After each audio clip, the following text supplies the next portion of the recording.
employee training document that we're going to cover first. Then we'll be discussing TAS for supervisors and the approval of time. I'd like to introduce my colleagues that are here with me. Marissa Mabey, our benefits manager, Eileen Massisa, our business analyst, and Catherine Purse, our time and record leave administrator. I am Christine Priest, our coordinator of training and development here at the University at Albany. If you have questions after watching this segment and you want to find out some answers for those, please email timerecords@albany.edu and you'll get a response for your question. This session is a recorded session, so if we use any dates or times, it's only for illustrative purposes. Please note that. And I'll hand it over to Catherine to begin talking about our time and attendance system. Thank you, Christine. As Christine mentioned, the first portion will be for all faculty and their supervisors to watch on how to input your time into the time and attendance system. And then we will be wrapping up with information specifically for supervisors of faculty. Non-supervisors, you are welcome to remain on the webinar for the supervisor portion if you're interested in seeing how your time records will be approved.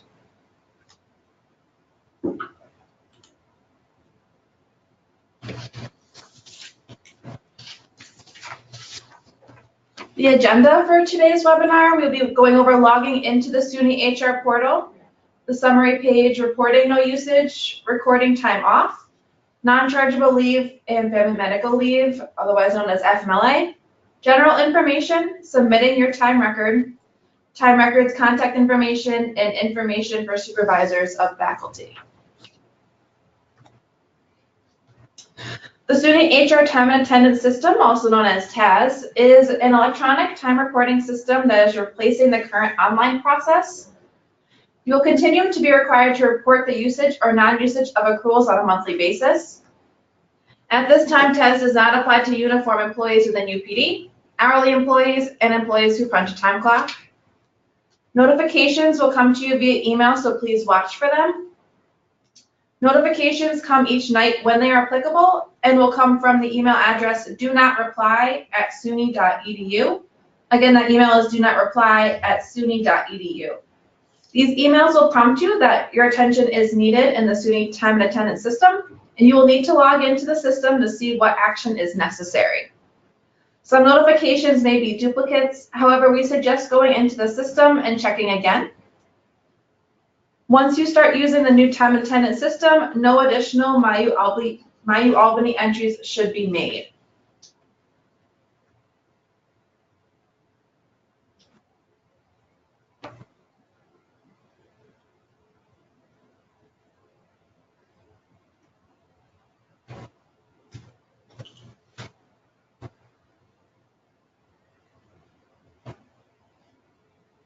Logging into the SUNY HR portal. To get to the SUNY HR portal, use the link www.suny.edu/HR portal. You may find it helpful to bookmark the portal link to make logging in easier, as you'll be going in at least once a month to complete your time and attendance record. Select Albany from the drop-down menu for the campus field. Your username and password are the same as when logging into your campus email, otherwise known as your NetID and password. Please contact the ITS Help Desk at 518-442-3700 if you do not know your NetID and password. Once you've entered your username and password, click Login.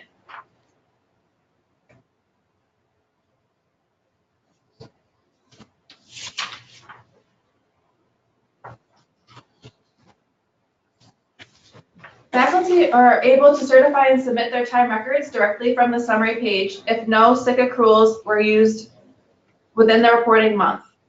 Only 1 month and date order can be submitted at a time. To submit a record reflecting no accrual usage, click I certify and submit. Exhibit A shows what this portion will look like on your screen. Once submitted, the record will be in submitted/pending status until approved by your supervisor, and the next reporting month will appear. Reporting usage. Once in your record, you will see the current reporting month displayed in the accrual period field. This is noted by the letter A on the diagram. If you need to report for an earlier or a different month, you can change the reporting month using the drop-down box and clicking Change Period. The Change Period button is marked by letter B on this diagram. Next to the accrual period, the status of working, pending, or approved will appear.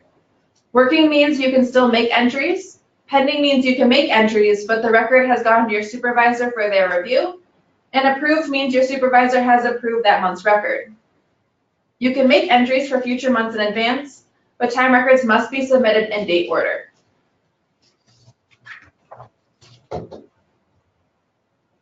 Recording time off. Accrual usage is entered in the time charge section of your record. Please note that TES does have a request time off feature, but at this time we are not utilizing it for faculty members. Additional information on this feature will be distributed at a later date. We ask that employees request time off as you always have, for example, email, calendar request, or in person. Double-click on the day you need to enter accrual usage for, and this will open a new screen where you can enter your leave type and amount.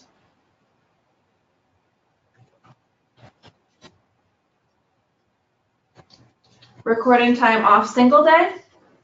These are entered in quarter day increments in TAS. Family sick is now its own option independent of regular sick time. Holidays are separated into regular holidays and floating holidays. A full listing of holidays can be found on the time records page on the UAlbany website on the lower left-hand corner of the screen if you need to know what holidays you are eligible to have. Upon completing your time off entries, be sure to hit save at the bottom. Hitting save does not mean the entry has been submitted to your supervisor. You can still go back and make edits at this time. Next, we're going to talk about multi-day requests. Please note the location of the multi-day request button on the upper right-hand corner of the screenshot.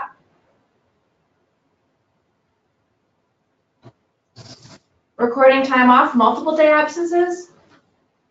Again, you will double-click on the first day of your absence on the time charge section of your record. This will open up the same screen used for single day entries. At the top right of the new screen, click on the Show Multi-Day Request button. On the multiple day leave screen, enter the end date of your absence. This date must be within the same month as the beginning date of the absence. If your absence spans 2 months, a separate entry must be made for the following reporting month. Select the amount of accruals to be charged each day in quarter day increments and select the type of accrual. This amount of time and types of accruals must be charged for each workday within the date range you input. If you have a different amounts of leave within the same week, this feature cannot be used. For example, if you take 4 full days off and 1 half day, you can enter the full days as a multiple day request as long as they are consecutive and the same type of accrual. The half day would need to be entered as a single day request. The system will not charge you for weekend days, so if you take off Friday through Wednesday, you can use the multi-day request button. However, please check days charged to ensure proper usage. If a holiday falls during a multiple day absence, 2 entries must be made. The first should be for the period prior to the holiday, and the second for the period after the holiday. Please make sure to exclude the actual holiday. If the holiday is included in the date range, accruals will be charged for that holiday. And that holiday information for faculty is only if you are eligible to observe that holiday. So take a look at the holiday listing and make sure it's a holiday that faculty members are eligible for. Otherwise, you would need to charge accruals for that day.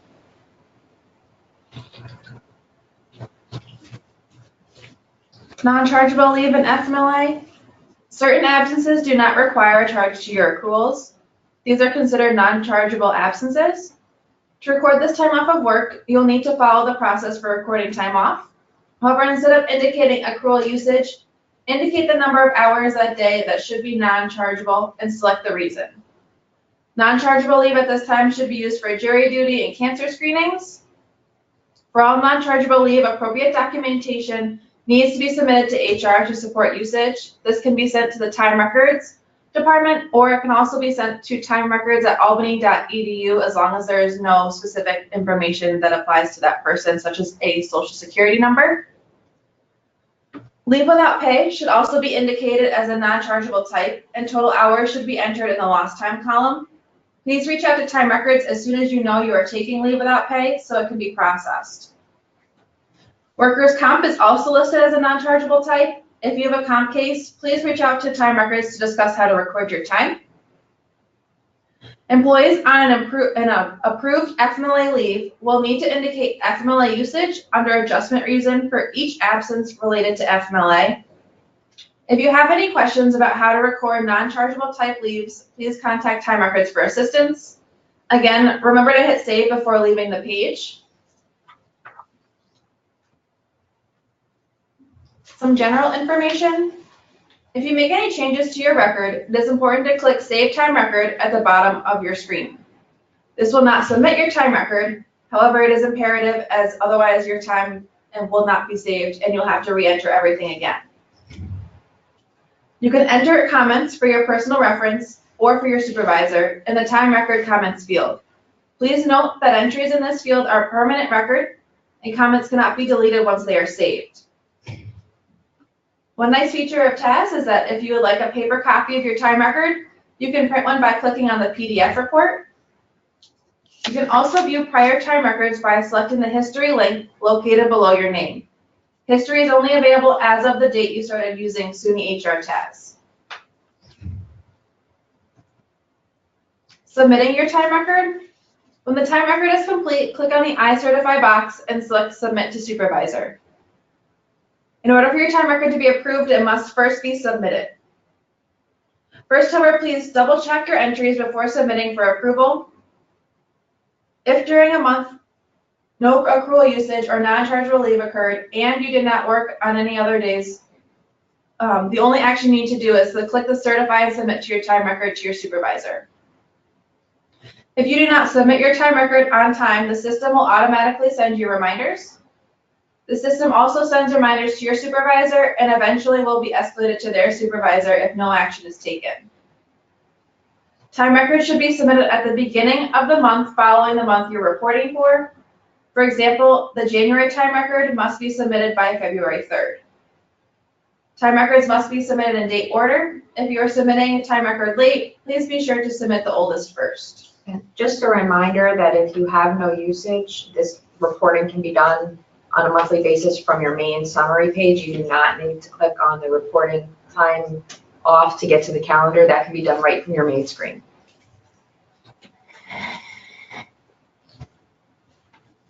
You now have all the information you need to start using the SUNY HR time and attendance system. Please refer to your instructions you received from Time Records regarding the month you should start reporting electronically through this system and stop using the MyUAlbany. Materials are going to be posted online, including a recording of this webinar, as well as supervisor and employee quick guides. These materials can be found by going to the UAlbany website, searching for Time Records. Once you're on the main page, scroll to the bottom and the training materials will be there. Again, if you have any questions, please email timerecords@albany.edu.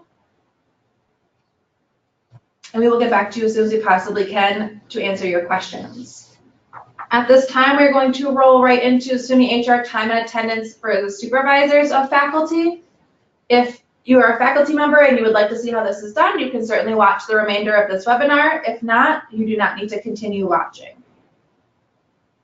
And if you're a faculty member who supervises employees who are not faculty members, there is professional and classified employee time and attendance training at the same website, so you can refer to the supervisor's guides or the full training materials or recorded webinars for those groups as well.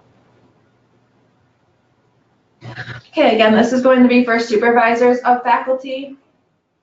We're going to walk you through how to use the system from the perspective of a supervisor.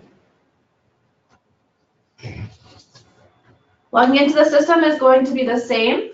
You're going to begin at www.suny.edu/HR portal. Again, we recommend bookmarking this link so that you have easy access to it and you're not you don't have trouble remembering which email to go to, which address. Select Albany for the campus. Log in with your UAlbany username and password. Please note, as a supervisor, you will get emails notifying you that you have pending time and attendance items that require your attention. These emails will be sent at night from do-not-reply@suny.edu. Again, that's do-not-reply@suny.edu. And we suggest logging into SUNY HR TAS on a regular basis to review your supervisor roster. We also suggest that it may be helpful to put calendar reminders to also go into time and attendance system. However, you should be getting the emails as well. Accessing the time and attendance section, click on the time and attendance in the self-service section.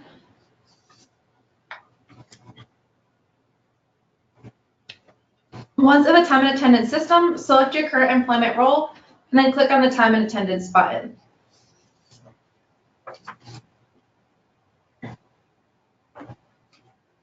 Next, click on the supervisor work roster. This is located under your name on the main screen.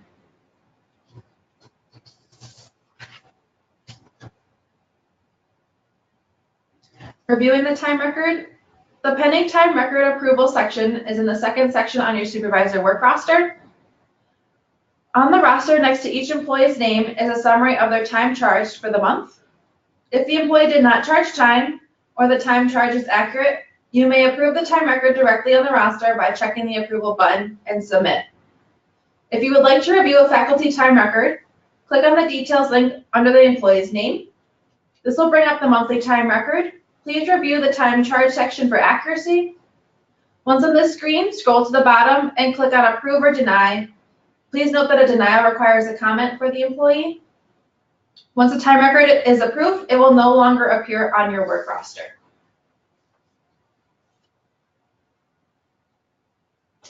Employee roster. The last section on the supervisor work roster is the employee roster. This lists the employees whose time records you are responsible for and provides you with links to access their time records information. If the ... appears under an employee's name, this indicates the employee is also a supervisor within your department. If you click on the ... their supervisor work roster will be brought up, and you can review time records information for the employees they supervise. This is a helpful tool when employees you supervise have employees who are not submitting time records timely. And this feature can also be useful if a supervisor you oversee is out of the office and time records or time off requests need to be approved.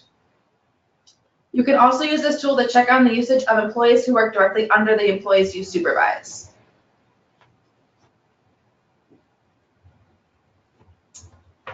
Again, additional training documents will be available on the Human Resource Time and Attendance Records website. You can find this again by searching time records on the main UAlbany site, and the material will be listed on the bottom of that page. Questions should be emailed to timerecords@albany.edu, and we will get back to you as soon as we possibly can. Thank you for watching this webinar. And that is the end. Thank you all for joining us today. I'd like to thank Catherine, Marissa, and Eileen. And thank you for watching this webinar as well. We hope it has provided some helpful information on using the new time and attendance system. Have a wonderful day.